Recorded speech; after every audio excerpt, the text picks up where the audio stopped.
And then, Fred, can you call me tomorrow or Wednesday so we can talk about next Monday, please? Sure. I would think Jake's going to be calling me too. I know you guys are starting to work on next Monday's show. So Yeah. I just reached out to Jay today. He's ready to go for next Monday. Okay. All right.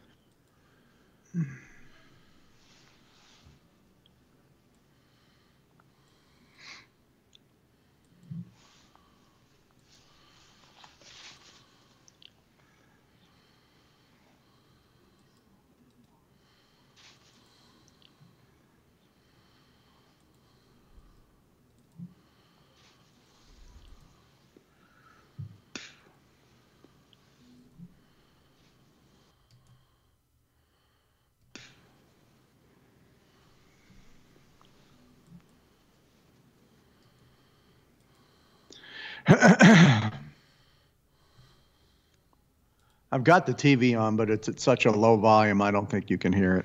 I can barely hear it. It's not going to hurt anything, especially with people we have on the phone and everything.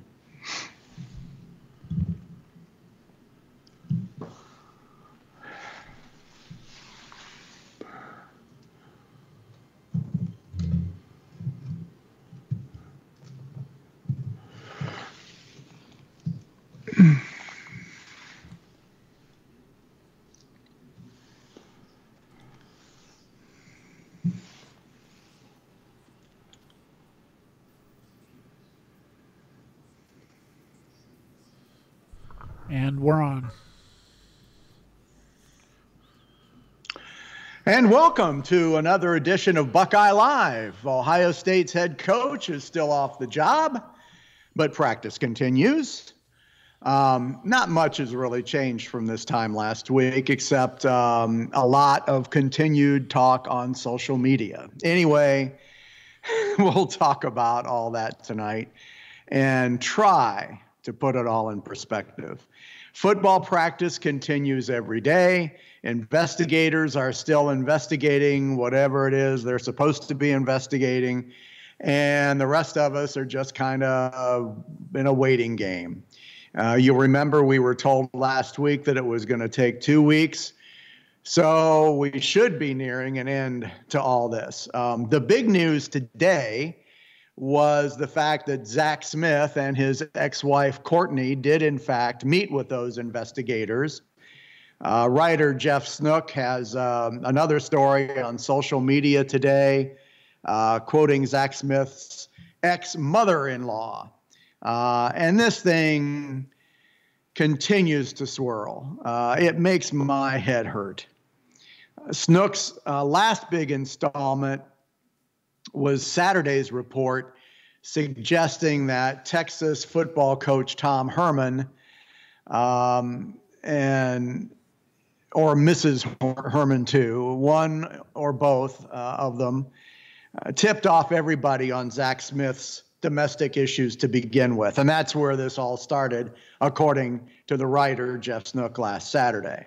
And within a few short hours, everyone in Tom Herman's camp vehemently denied it. And you may remember, because we talked about it last week, just a week before when Urban Meyer was suspended, when that story first broke, Tom Herman was in a news conference and was asked about his relationship with Urban Meyer and the reports of domestic abuse. As you guys should know, I left the program after the 2015 season, the 2014 season. And the things that occurred, to my knowledge, happened in late 2015. So I really don't think it'd be fair or appropriate, to be honest with you, Brian, for me to comment about a situation in another program that happened while I wasn't there. Tom, I am gonna follow up on this because while the issues that have been reported, the incidents have been reported for 2015, you were already gone, but you were there for a couple of years, worked closely with Zach. I'll just ask you, did you or your family, your wife, have learned of any allegations of domestic violence by Zach Smith while you were there? And if so, what did you do? again, it's always been my policy to not comment on another program. We're at Texas. We've been at Texas for a year and a half, and just as sensitive of a subject as this is, to comment in a forum like this, I just feel would be very inappropriate. And have you asked your assistant coaches that about what they may have known about anything that was going on prior to that 2015 incident? That's at another program that I'm not going to comment on. So there you go. That was a couple of weeks ago, and that was right around that same time that Urban was initially put on administrative leave with pay. All the different coaches, remember we talked about it last week, all the other coaches out there were asked to comment, especially the ones that had worked with Urban in the last 4 or 5 years.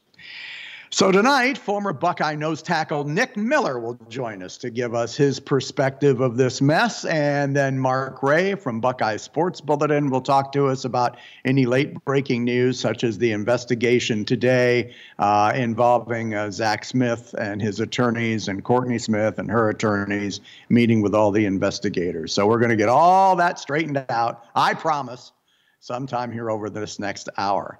And then we're also going to talk about some of the other things going on in college football as well, and different programs and different places around the country. So a quick break, and then Nick Miller joins us to talk about the latest involving the Buckeyes. It's Buckeye Live with George Lehner on EBSN Online.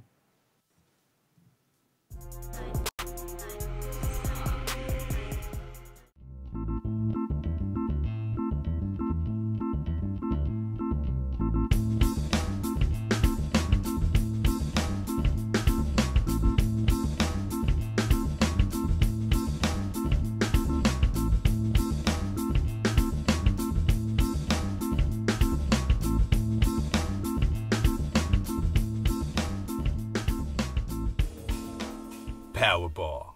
Don't get caught without one. The Rivalry, a historic showdown between two great teams and two passionate fan bases. This season, join Germain Honda of Dublin and Germain Honda of Ann Arbor as we relive the greatest moments in the history of the game, with special offers for listeners. Discover Honda's award-winning lineup of cars and SUVs, like the 2017 CR-V, starting at just over $24,000. But rest assured, whether you're in Ann Arbor or Columbus, you can count on Germain Honda to deliver the right car, the right price, the right way.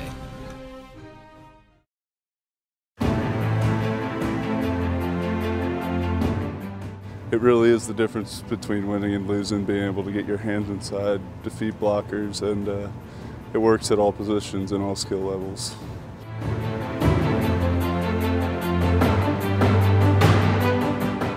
I'm Joey Bosa. See the difference to your game.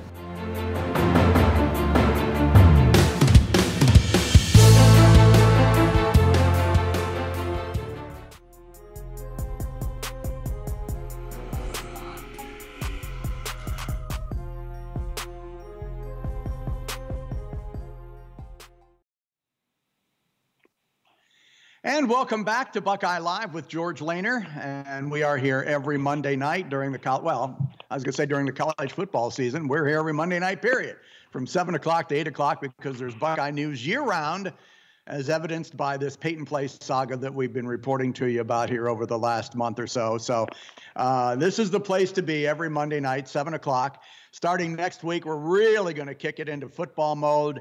Jay Richardson will be joining me each and every week as co-host, and we're going to bring back some of your favorite Buckeye former Buckeye football players. We're going to have some roundtable discussions on the game, what's going on in a lot of the different schools around the Big Ten and around the country. So that's all going to start next Monday night at 7 o'clock. And speaking of one of those who will be joining us periodically throughout the season, as he is wont to do all year long, our good friend Nick Miller. My man, how are you? George, I'm doing great. We got one more weekend to no football. That's right. That's exactly right. Enjoy, get your grass cut, get your chores done. It's time to get back to football. That's for sure. If you haven't gotten on that honey-do list by now, you better get it done this weekend, because a week from Saturday it all starts. Yeah, could be a little late, no doubt about that. But I've been working at it so I can go down and play at the stadium. hopefully, and watch Urban coach on the sidelines. Well, and who knows where that is. And Nick, this is the first time we've had you on since this has happened. You and I talk frequently off the air, and a lot of those conversations, I'm glad, are off the air. Um, but just generally speaking, tell the fans, what your take is of where this is now. And I don't know if you heard at the very beginning tonight or not, but today was the big day. Today was the day that Zach Smith and his attorneys and Courtney Smith and her attorneys officially met with the investigators at The Ohio State University. Yeah, I think the thing that gets away from a lot of people is that there's two families involved here. Right. Very similar to the situation in Maryland. There's a lot of families involved here, and everybody wants to take pot shots at this guy, that guy, her, him, and what have you. You got to remember there's an 8-year-old kid and a 4-year-old kid involved in this thing. And you can hear me all right? Yeah, you're fine. Go ahead, bud. Okay. There's a 4-year-old and an 8-year-old involved in this thing who got to grow up in a rough situation the way it is right now. And, too many times I think we're interested in the football end of it rather than the social end of it. And, you got to feel sorry for both of these people, Zach as well as Courtney. And, I think they both have made plenty of mistakes on this one. Unfortunately, it seems like they're trying to drag everybody with them. I'm a little different on this. I think Urban's got obviously responsibility if he knew that Zach was involved in beating up his wife or anything like that he would have the responsibility to fire him. I've got 3 daughters. I have a hard time not going along. Obviously, that's the right thing the thing to not do is be beaten up on your wife. And we don't know whether that happened or not, but I also have a problem with having the head coach responsible for everybody in the athletic department. Obviously, if Urban knew something, I think Urban would have done something, period. But when you're seeing two people who are battling back and forth during a divorce, I've been through one, and I know how ugly it can get. So rather than just start throwing rocks at maybe her, regardless, I mean, let's think about the family and those kids. I mean, that poor 8-year-old, that kid was on the field every Saturday. He's not going to be on the field every Saturday, and that'll be a different feeling for a kid that doesn't know how to feel. But with all that said, I'm very proud of the way Ohio State's treating this thing. No offense to Penn State, but they seemed to just fold on the deal and said, here, beat us with the stick and take 2 shots for me. Ohio State at least is going to take a breath, get back, talk to everybody involved, and, make a fair evaluation of what was happening after that. Hopefully they get the facts out. And hopefully it was more of a, I'm mad at you and you're mad at me, so we're going to hurt each other as much as we can, rather than somebody who was actually, frontally assaulting one or the other, her to him or him to her, either way. Well, Nick, good for you for bringing up the family end of it. We talked about that the last couple of weeks, and you and I are in a fairly unique position, not totally unique, but a fairly unique position where we know just about everybody that's involved in this thing, and we know a couple of them very, very well. And that, makes it even worse when it really, it personalizes it a lot more for you, And, but as you said, it definitely does. No doubt about that. And as you said, I do know some family and they're suffering too. This is their grandson, their nephew, their son. Right. That's on her side, their daughter, their granddaughter. It's ugly to drag everybody's family life out into the public. Once you get outside the fence, there's nobody that cares out there. And unfortunately, this thing's been drug out into the newspapers and everywhere else. And some people are throwing rocks and some people are ducking. And, hopefully all the facts come out and we get this thing straightened out and we can move on. And those of us that are thinking about football can think about football, and those who have their own private life can move on back to there. And that's just got to be the way it goes at this point. The football, as much as I hate to come out and say it, the football's not the important thing here. Right, right. Well, when you get down to it, it rarely is, actually. But whenever we start talking about how this is all being spread out in the newspapers, and it's not newspapers anymore, it's social media. I don't really know how much the Dispatch has actually done anything with it, or the Plain Dealer, or any of the other traditional papers, but it's never been done like that before. I mean, it's always something that's done behind closed doors. And I mean, I just can't wrap my arms around all this stuff that you're seeing every day all over the place.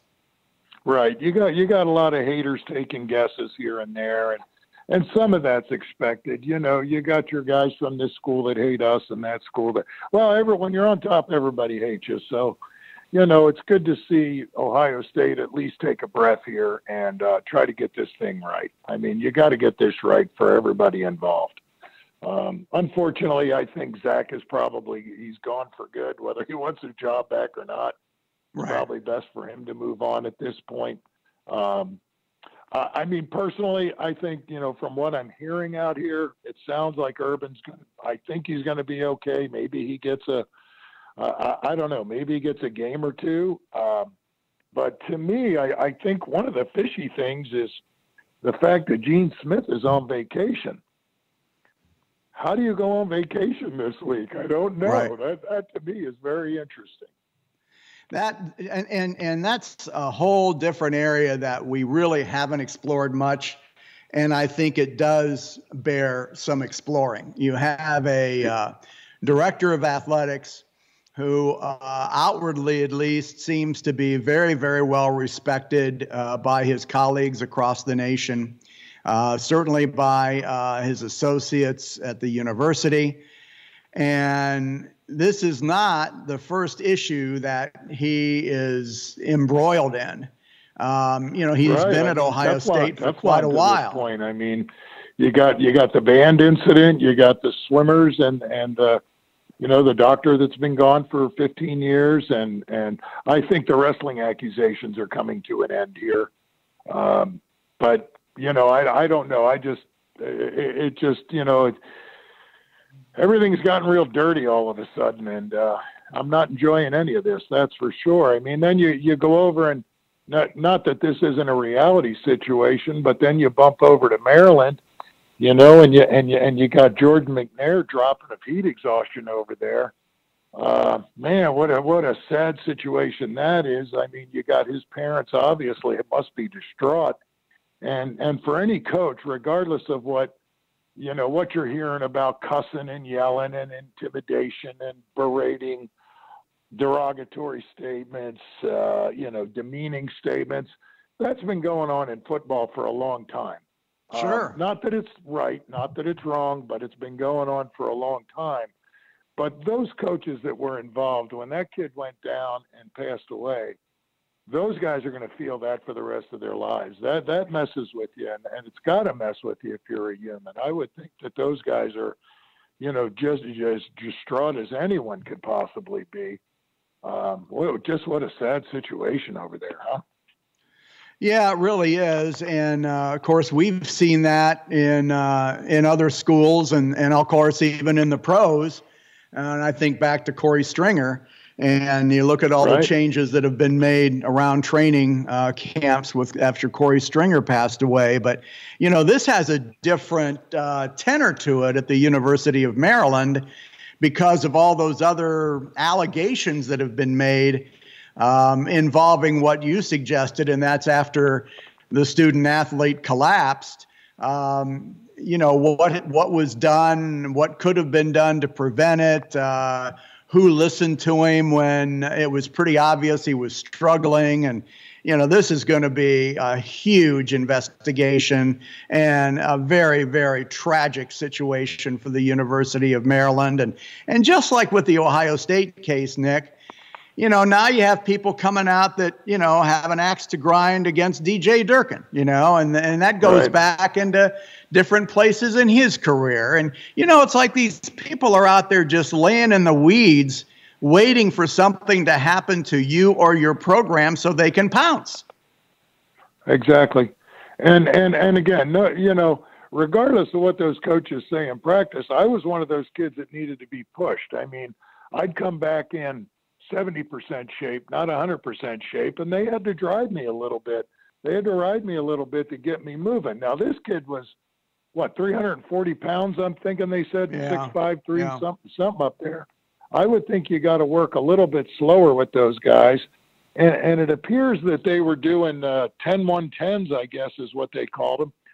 Everybody's got a running test, but normally you achieve that running test in summer ball before you come back to camp to play for the season. I don't know the purpose of having a kid come back in May and be in that kind of game shape where you can run 110-yard sprints, and I think you get 20 or 30 seconds in between them. I don't know the purpose of being that in shape at that point in time. I think the kid had just gotten back, from spring break or a break or hadn't practiced or whatever. But my, oh my, that's pretty serious to have to come back in that kind of shape in May. So Yeah, I guess really, I kind of question of course, having them running that test in May versus running that test in August when you come back to camp. Woody had a running test. It was 8:40s and 8:30s within like 2 seconds of your best time. Not a lot of guys made that. I mean, and you're running 8:40s. You're running one, you got 10 or 20 seconds. You run one back, you got 10 or 20 seconds, and you run 8 of them. If you don't make it, you're coming back doing it the next day. Earl had a 880 run and then a 2-mile run. You had to run an 880. I had to run an 880 and 227. That's 2 laps around the track. For those of us that don't know, the 2 miles you had to run in 12 minutes. Now, defensive backs, running backs, receivers had to run 2 miles in 12 minutes. I had to run defensive line 1 mile in 5/8, which is still cranking it. Sure. That 880 run is sort of a balls to the wall run. You can make it if you try. But that 12-minute run, that's the one that would drag you out. I mean, you got to be in shape to run 2 miles in 6 minutes, per se, basically. But again, that was in August. So what are these guys doing running those tests in May? I don't understand. And I'm sure there's more to it. I'm just looking out and trying to figure out what happened. But I was on the radio listening today a little bit to ESPN. The fake news guys, and gosh, you can tell they're from the SEC. They were just slamming Maryland and slamming Ohio State, and they want to talk about the shoes that are missing from Michigan. I mean, they got nothing positive to say about the Big Ten, that's for sure. Crazy. Well, we'll learn an awful lot about all of this as the weeks and months go on. When you were playing with Woody and Earl coaching, did you ever have any players pass out or, be able to not handle it and have to have doctor's attention or, heaven forbid, be hospitalized? We had guys go down, but not necessarily hospitalized at the time. I go back a little ways to the you're a man type of game where you didn't get any water during practice. You got salt tablets in high school, and you got no water. You got water once during practice, before and after. So no, I mean, we've had guys go down, but never anybody to that extent. So I think in today's technology, you got a kid that's 6'5", 340 or whatever his weight was. I think you got some monitors on a kid like that. You got to really monitor that kid. If you're not doing it visually, then you're doing it electronically. So, I mean, we have the technology not to lose a kid unless he's got a heart murmur or something along those lines, which I don't think has been said. I don't think they've said he's had any issues that I'm aware of. So, this was heat exhaustion. They said his temperature was 105 when he got to the hospital. I mean, you got to dip that kid. We had a big ice bath that you could get in, and that was more for swelling than it was for heat. But you think they'd have taken him right in, got him to the showers, or got him in some cold water somehow. You've got to lower that core temperature or you're going to lose him. So I'm really baffled with this whole situation. This should not really happen in today's world. We're talking with Nick Miller, former Ohio State defensive end, it was a degrading tonight. Situation, and in today's world, you don't have to coach kids like that anymore. So unfortunately, I think Maryland's probably got some problems on their hands. Yeah. And Nick, let's go back to Ohio State a little bit. Have you heard anything at all from camp? I mean, they did have a scrimmage last Saturday. It was a family scrimmage. So there were people on hand to watch. And have you heard any reports about how practice has been going? Honestly, I have not. And, you know, as maybe with you, a few of my connections are, you know, tied up in this mess that's going on right now. So Right. I have not heard anything. Now, what I'm reading a few other things, but something that is of issue. We got a kid at Olentangy named Zach Harrison, who they're calling the next Jadavion Clowney. And this kid's got Penn State, Michigan, and Ohio State. He lives right up the road here on his teams to be chosen this year. And, you know, don't want to lose a recruit here if we can help it. I mean, you know, football, I guess, all the incidents aside, we still got to do some recruiting here. This kid runs from what I can understand, he's run like a 4.5 40 at 240 and 6.5. So, I mean, that's not a kid we want going anywhere else in the Big Ten.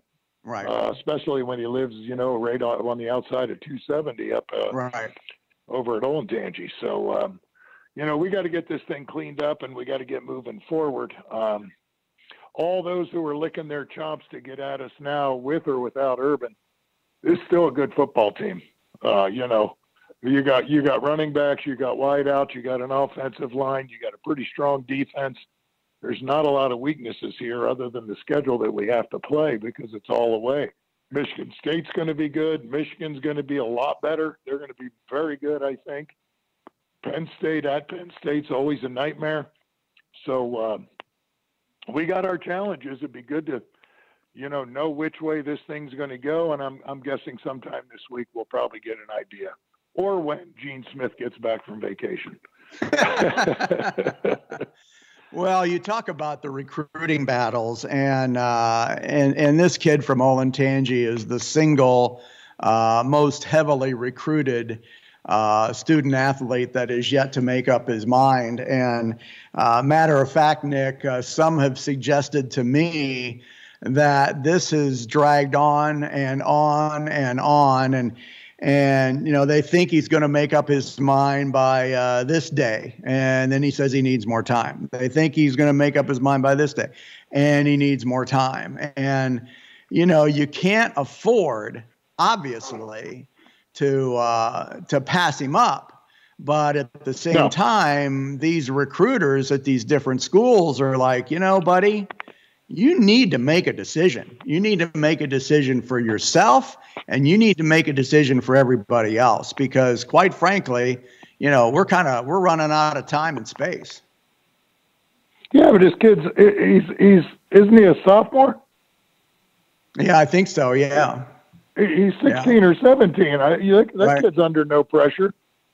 Right. You know, I mean, it sounds like he wants to make his choice, but it sounds like his choice was Ohio State to me, and then Urban thing came around here. And, you know, that kind of set him back a little bit. I think he might have already chosen us by now had this thing not happened. And now they're saying December or end of the season. So I guess we'll see, but this definitely needs to get cleaned up as quickly as possible for everyone involved. I mean, the families would like to clean it up, and you know, I mean, it's hard to go. I'm sure those people have the Bruce family and the Smith family have a hard time going to the store and buying food at this point without having to talk to somebody about it. So at least for their case, I'd like to see it get wrapped up one way or the other. And obviously Ohio State football is suffering from it as well. So we need to get that cleaned up. Well, it's difficult for me to understand how training camp can proceed. You know, even though they lock it all up, minimal distractions, you know, don't watch TV, all this, that, and the other thing. But, you know, this has been a distraction unlike anything I've ever seen going into a fall camp at Ohio State or anywhere. And that's why I think that they did the right thing in closing up camp. You know what? These guys, you know, when I was there coming into summer camp, it was about me playing football. And yeah, you're going to miss Urban for your pregame talks or what have you. As a defense, Urban probably wouldn't be talking to us unless he was yelling at us for hitting a quarterback we shouldn't have hit. Sure. Yeah. I think a lot of these guys are concerned with what they're doing with their careers and how it's going. They got their head down, their hands on the ground, and they're ready to play football. I think, hopefully this week, if Urban's in or out, we'll know. And, I think a lot of the kids that I've heard a little bit about at least have a lot of respect for Ryan Day. I think that he's probably probably the best choice they had there, considering the reasons Wilson left Indiana and Shiano came from the Penn State debacle.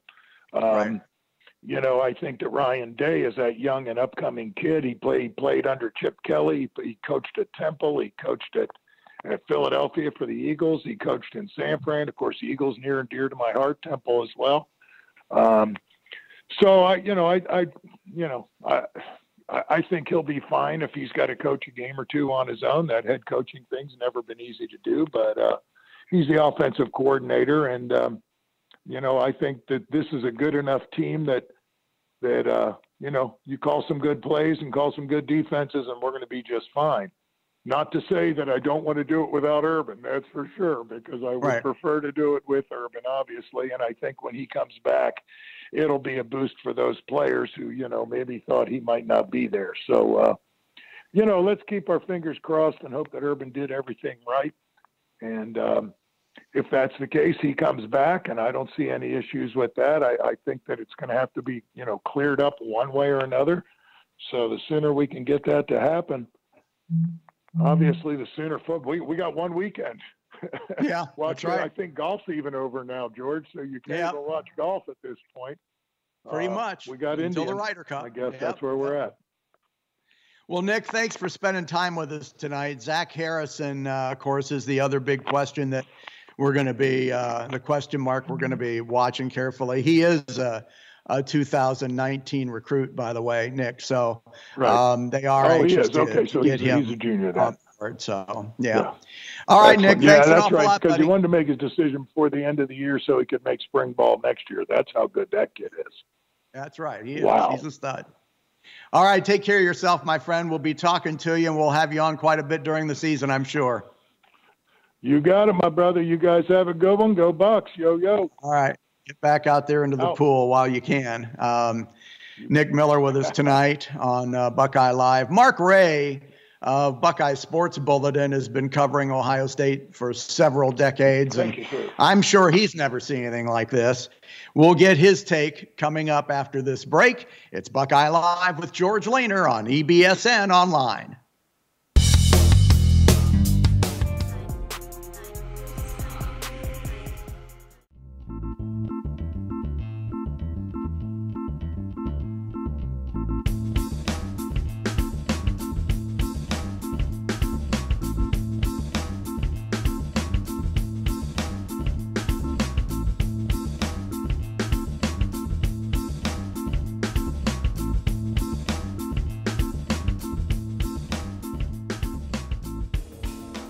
Powerball. Don't get caught without one. The Rivalry, a historic showdown between two great teams and two passionate fan bases. This season, join Germain Honda of Dublin and Germain Honda of Ann Arbor as we relive the greatest moments in the history of the game, with special offers for listeners.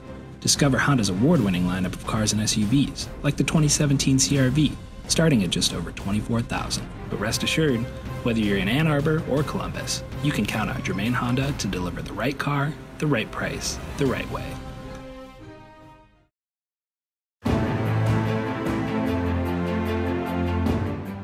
It really is the difference between winning and losing, being able to get your hands inside, defeat blockers, and it works at all positions and all skill levels.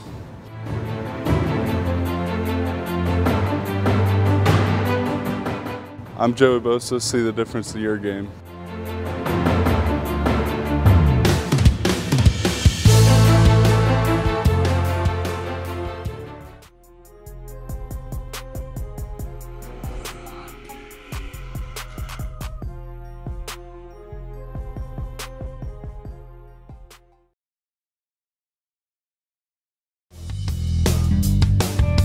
And we are back with Buckeye Live with George Lehner for this Monday evening. Don't forget, we're here every Monday night starting at 7 o'clock to talk Buckeye football with you. And my friend Mark Ray from Buckeye Sports Bulletin is joining us tonight. Mark, how are you doing, buddy?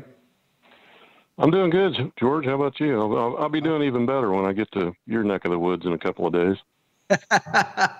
Well, it's unseasonably dry down here for about the next week. So we're talking about Southwest Florida. So you'll have great weather, Mark. I hope you enjoy yourself and play some golf. Mark actually comes down. We're about a half hour away from each other when he gets down here. So we're going to try and hook up later in this week or the first part of next week. So I made a comment going into the break that you've covered Ohio State for several decades. As have I, and I don't think it's going out on much of a limb to say that you've probably never seen anything like this going into a fall camp, have you? No, I never have, and I never wanted to. I never wanted to report on police investigations, and I've gotten pretty good at that over the years, and I certainly never thought I would get into a he said, she said soap opera type deal, but here we are. I mean, this is, the latest episode of As the Buckeye Burns. Just today we've got more stuff from Courtney Smith's mother. Courtney Smith apparently testified, or whatever you want to call it, appeared in front of the investigative committee today. Zach Smith is supposed to, maybe tomorrow, maybe the next day. This has turned into a full-blown mess, George. Yeah. Makes my head hurt just thinking about it. How are you approaching this at BSB from a journalistic standpoint? Because that's one of the things. I was just talking to Nick Miller about it, and Nick's a football player, Nick's a fan. He's not a journalist, doesn't purport to be, and never has, never will be. He's the fan and the supporter. You're the journalist, and I'm the journalist. And it's hard to just wrap my arms around the way this is all being presented. Well, this is textbook in the way not to do journalism, George. And I know there's a whole thing out there right now about fake news and that kind of thing. But this is the kind of stuff that gives our profession a bad name. And the reason I say that is because we've got two competing journalists, Brett McMurphy, who used to work for ESPN, and Jeff Snook, who both you and I know has published several books on Ohio State football. And they're basically putting out one source stories. Now, for those listeners who don't know what that means, is one of the first things you're taught in journalism is you must have at least two sources. If someone makes an accusation, then you are bound, duty bound, to contact the person that they're making the allegation against and get their side of the story. Now, they may not want to give you their side of the story. They may not say anything. They may not even return your call. But you have to say that in the story. You have to balance your story. And what we've gotten so far is McMurphy has talked to Courtney Smith, and it's everything he reports is all by her, all her side. And then Jeff Snook is all Zach Smith's side, and his mother and his ex-mother-in-law, who apparently is estranged from her daughter. So we're left in the middle, and I would dare say Urban Meyer and the Ohio State University is left in the middle, trying to figure out who's telling the truth. And I would assume, I've been friends with people whose marriage has disintegrated under different circumstances, and I would guess, and this is strictly a guess, that there are kernels of truth coming from both sides. I would also wager that there are untruths coming from both sides. So what we're doing at BSB is we're trying to disseminate. We're trying to take a wait and see attitude. We're trying to portray both sides and try to figure out just, what in the heck's going on. Yeah, it gives you an appreciation too for what the football coaches go through on almost a daily basis when you try and babysit your underclassmen, your team. There's been a lot said that you can't babysit these kids 24/7, and I think there's a lot of truth to that. And then when you have an incident like this, and you're hearing stories coming over here and stories coming over here, and you're just in the middle trying to fetter it out, and it really does make it difficult. And I think one of the positive things of this is now maybe the fans can better understand what these coaches and assistant coaches and athletic administrators have to deal with when they're trying to oversee the day-to-day operations of these young student athletes and the problems that they run into. Well, I hope they do, George, and not only the student athletes, but your assistant coaches and your staff people as well. Right, right. I've heard people say that, you can't babysit 85 scholarship players and however many walk-ons you've got. But, I'm of the belief that, Urban Meyer's getting paid pretty good wage, and I think that is part of his job. And it's mysterious to me that, for instance, J.T. Barrett a couple of years ago got a DUI, and we knew the next day. Zach Smith got one, in 2015, and we just found out today? Yeah, 2013. Some of this stuff is just, very, very mysterious to me that some things I know, some things I don't know. And it's, as I said, I'd like to come up with a better word than mess, but that pretty well describes it. How can the football team for 2018 and 2019 even concentrate on football? Well, I think sports is a great equalizer. I think there's a certain mentality, and Ohio State does a pretty good job of this, much to, the chagrin of you and me. But they're pretty much on media lockdown right now, and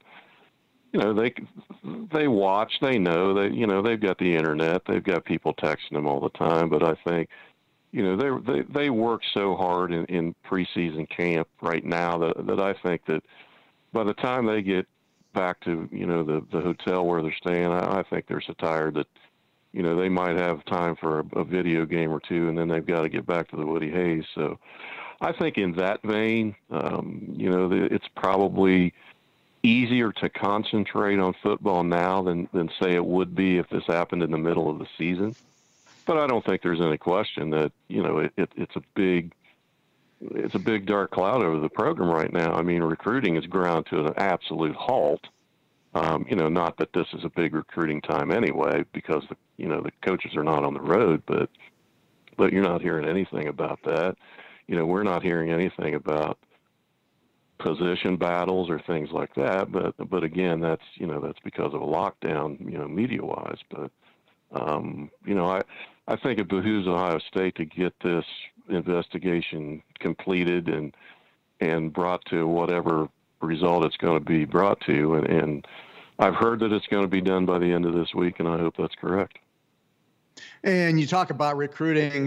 Nick Miller and I were talking about Zach Harrison, the kid from Olentangy that is yet to make up his mind. And I had heard not too long ago that the fact that he kept delaying and pushing back his deadline was starting to, kind of tick some people off, because they need to move on with recruiting and move on with the upcoming football season. But obviously this kid's he's calling all the shots, and he'll make up his mind when he's damn good and ready to. But, there's an example right there that, this kind of a cloud over the program, can't help the recruitment of this student athlete and probably a few others. Well, there's no question, and not only has Urban Meyer been put on administrative leave, but a lot of people forget Zach Smith was the quote unquote recruiting coordinator. So, all these other guys that, in addition to fall camp, Ryan Day is has got like 3 other jobs anyway, and now he's the interim head coach, so he's got to do all that. And I heard somebody say the other day, oh, well, it doesn't matter that, Urban, if you don't think Urban's really coaching this team, you're crazy. Well, I guess I'm crazy, because part of his administrative leave is he can have no contact with players or coaches.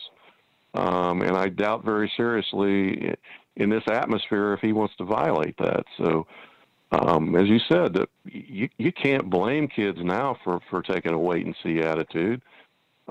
I don't think Urban's going to get fired over this, but I know stranger things have happened, and I would hate to be a guy that would make a commitment to Ohio State, and then all of a sudden, the rug be pulled out from under me, and the head coach be gone.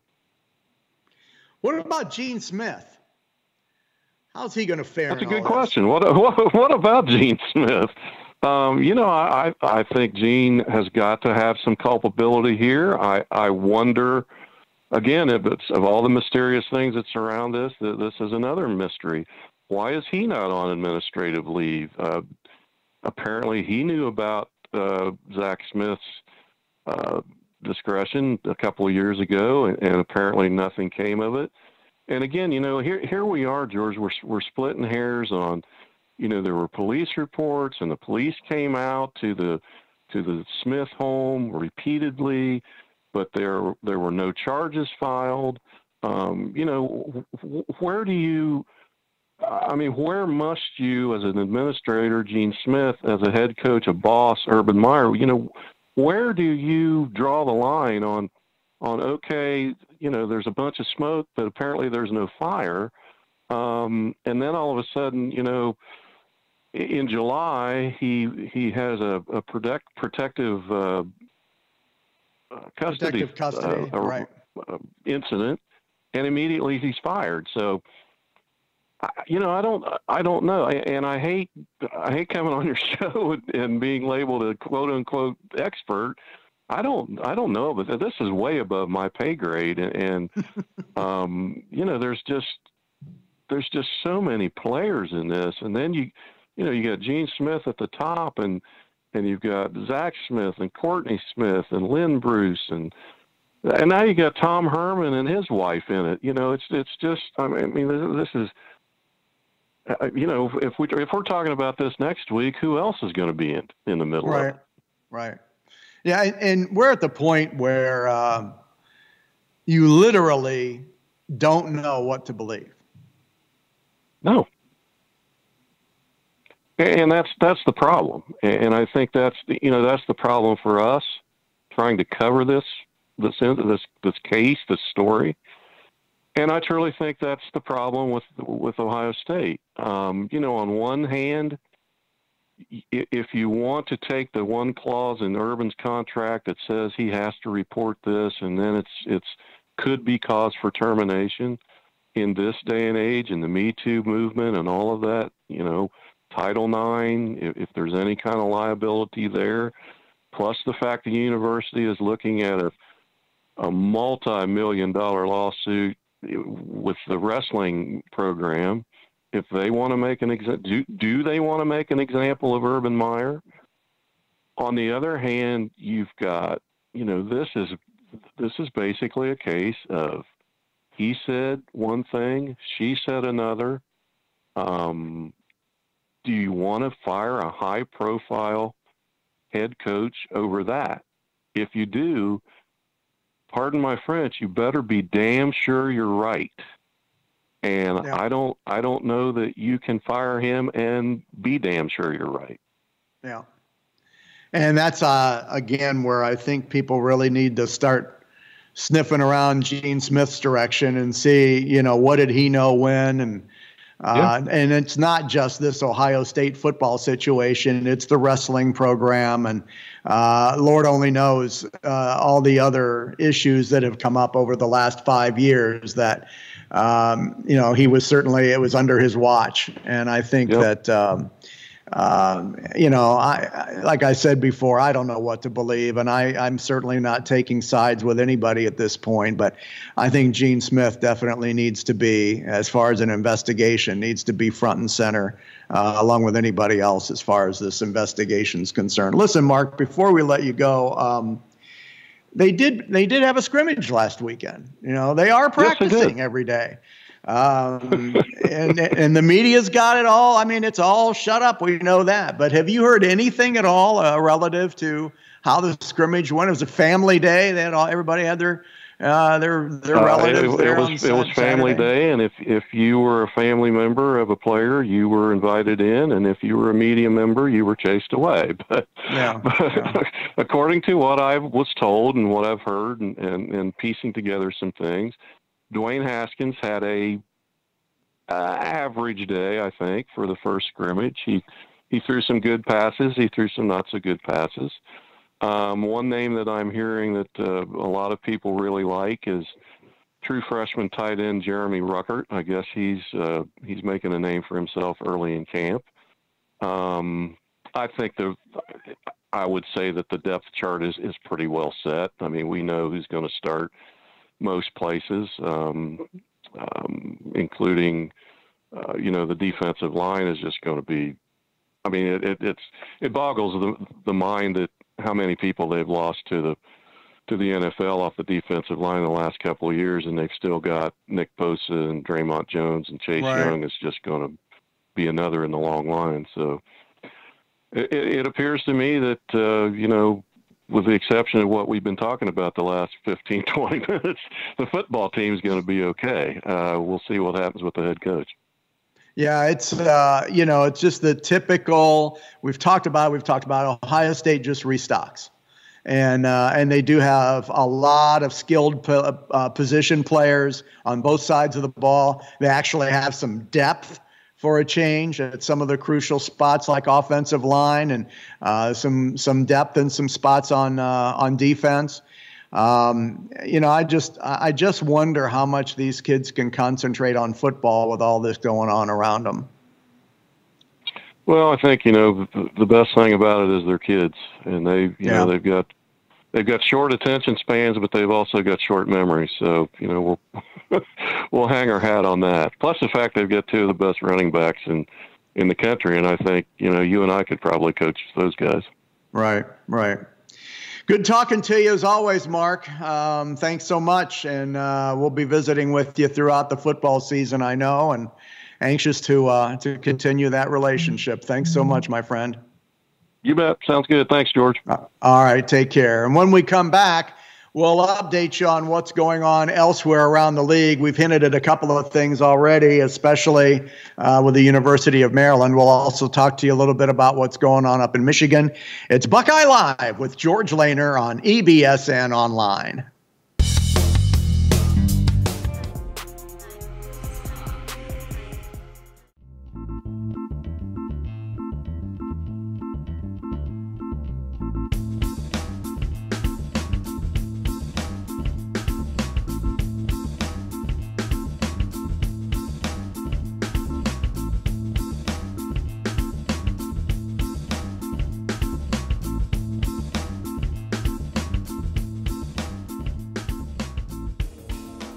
Powerball. Don't get caught without one. The Rivalry, a historic showdown between two great teams and two passionate fan bases. This season, join Germain Honda of Dublin and Germain Honda of Ann Arbor as we relive the greatest moments in the history of the game, with special offers for listeners. Discover Honda's award-winning lineup of cars and SUVs, like the 2017 CR-V, starting at just over $24,000. But rest assured, whether you're in Ann Arbor or Columbus, you can count on Germain Honda to deliver the right car, the right price, the right way.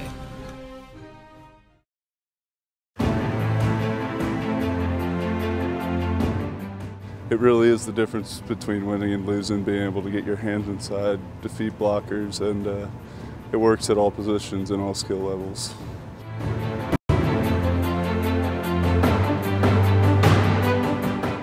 I'm Joey Bosa. See the difference to your game.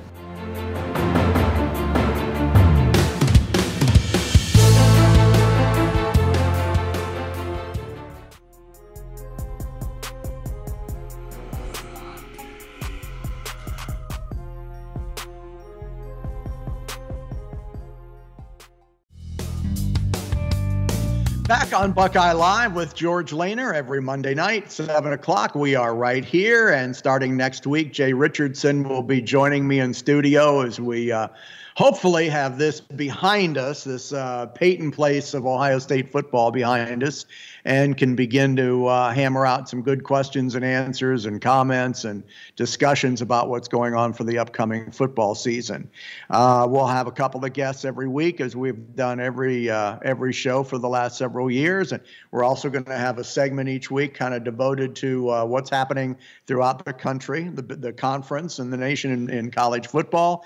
We'll have a little roundtable discussion each week, and we're looking forward to having people like Mark Ray and like Nick Miller come in and help us with that. So that all starts next Monday night at 7 o'clock when Jay Richardson comes by and joins us each and every week. Many of you familiar with Ohio high school football may remember the name Bob Seaman. Coach Seaman died over the weekend. He coached Sandusky High School to state and national prominence in the early 60s. Then went on to coach as the head football coach at Massillon for 4 or 5 years before leaving Massillon for Wichita State University. And then Bob finished out his coaching careers in the Columbus area at Worthington High School. Our paths crossed several times. He was Massillon's head coach when I was in high school. And then when he retired from high school coaching at Worthington, I was honored to have been asked by his family to MC his retirement ceremony. Coach Seaman positively impacted thousands of lives, as do all coaches. He was known as an offensive genius. But the biggest tribute I've always heard paid to him was that he was a wonderful man. And that's all you want out of life. Bob Seaman, he will be missed by many family and many in the coaching fraternity. Wonderful guy. Everyone's friend Brett McMurphy published the latest college football playoff odds this afternoon, courtesy of the Las Vegas Superbook. Alabama, you can see, as the overwhelming favorite at 7-4. Clemson right behind at 4-1, followed by Ohio State and Georgia at 6-1, and then Michigan at 10-1.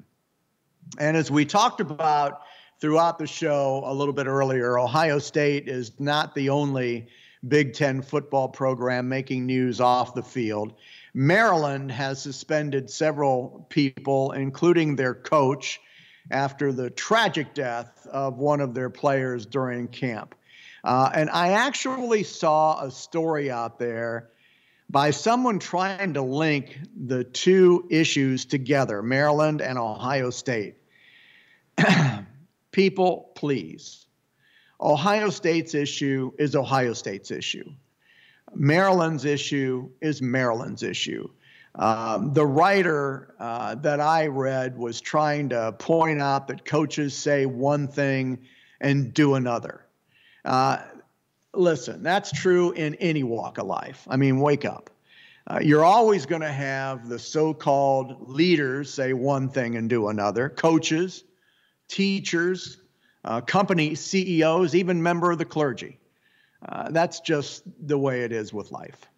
The two issues are not related. Maryland has to deal with their situation, and Ohio State has to deal with their situation. And then there's Shoegate. 13 members of the North Carolina football team are under investigation for selling athletic shoes provided to them from the school. You can't do that. I'm sure all the athletic departments are making sure their coaches are on the lookout against that happening. One of the schools warning their student athletes, Michigan. School officials want to make sure that there are no football or basketball players that would even think to sell their athletic shoes, because that would be a violation. Now listen, who would want a pair of shoes from the Michigan athletic department anyway? I mean, what good are they going to do? They don't do the Michigan athletes any good. So that brings us to our weekly reminder Here's why you do not want a pair of Michigan athletic shoes. They're not good for anything. It's now been 2,452 days since Michigan's last win over Ohio State in football.